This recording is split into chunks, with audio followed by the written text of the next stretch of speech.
So I would like to kind of take that down a notch. It's not a 2020 ATM topic, I think, realistically. But I appreciate very much, Martha, that you have offered on behalf of your board to assemble a list or a map or whatever it is to kind of look at potential lots that could be added. And we'd ask if we can go forward, look at that, and there may be some, there may be, eventually we like them all, but maybe there'd be some we could just start. But Glenn's point is a very well taken one, that you have you have different districts on either side of a street. You know, that, it makes for confusing application of Yep. Well, bylaws. and it makes it so that this side of the street has to follow one set of rules and regulations, and this side over here, whether it's special permits or signage or, Yeah. you know, or whatever, and that's difficult. And I have to say that the gentleman that bought 911 South Main, I did the final inspections on that fire department, so everybody's been through. They did an incredible job on the rehab of that. And one of the things I noticed was that they in the apartment units, they have some of the old beams from the original structure that they put in there that have the notches cut out of them for the old floor joists and that type of thing. And they did an excellent job of incorporating that into the design of the apartments. They look great. They did a fantastic job.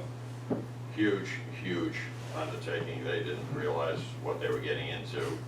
There was so much rot in that. Other people had tried to. There used to be a U in the back, and other people talked about getting rid of that. And when they started to investigate, they just realized that it was just way too much to do because of the huge amount of rot and decay within the structure. So these guys went in there, and I have to say they did it the right way. So kudos to them for spending the money to. I mean, I think the building looks incredible. What was there, for sure. Well, I have kind of a selfish feeling about wanting to do something, and John keeps talking about down here, because I'm concerned about the fact that the Roseland house is gonna fall down one of those days, okay? And Which The yellow one. Roseland, opposite Opposite the church. Lopez. I'm hopeful that we could do something with that property someday that would entice somebody to be able to come in and do something with it, because it's historic, and if something doesn't happen, it's gonna fall down someday. It's positioned in a great area too. Yeah, well, that's why I'm recommending that you have some conversations with the property owners and see how they feel about it. its positioning, there's no parking there for any type of a business Well, that's a use. problem. So, I mean, That- it may be a great An piece of overall property, but parking you're very limited, strategy. you're very limited in your uses for it. Yeah, Your not architecture- really. I mean, if you think of other communities that are small towns, they're walking distances, and so your businesses are all walkable.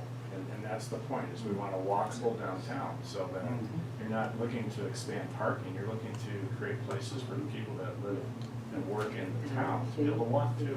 So you go to, not that it's a good example, but Cambridge does not even allow parking in any of our new developments.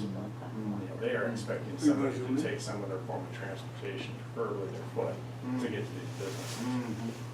So I'm not gonna say that lack of parking is any type of hurdle we should be thinking about.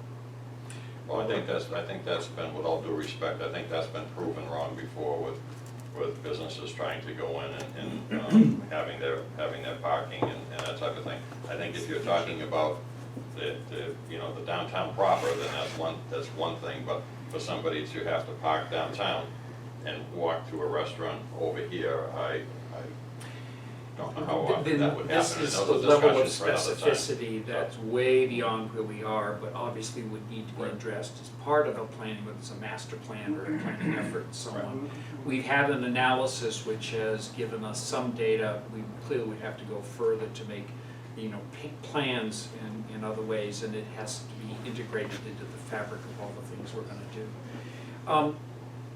we sort of covered things. I'd like to ask if there are any sort of closing summary statements. Liz, do you have anything? Nope, I'll just wait. So we're not running roughshod over your historic district. Planning board will start taking a look at what it can take a look at. Yep, I appreciate that. David, I've got to get you to go look up I'll make a Nehemiah report for Clinton. the rest of the board. This has been very good, and I want to, I'm not trying to shut folks off, but it's 5 o'clock. We have a couple more things we have to do. Do we have to do, do we have minutes? We don't have There's any. nothing else to do. Minutes, okay. So, I guess the board, do you have anything final? Those here, page 37. So I'm looking for just one motion. Motion to adjourn. I hear a motion to adjourn. First and second, all those in favor say aye. Aye. Motion passes unanimously, we are adjourned. Thank you very much.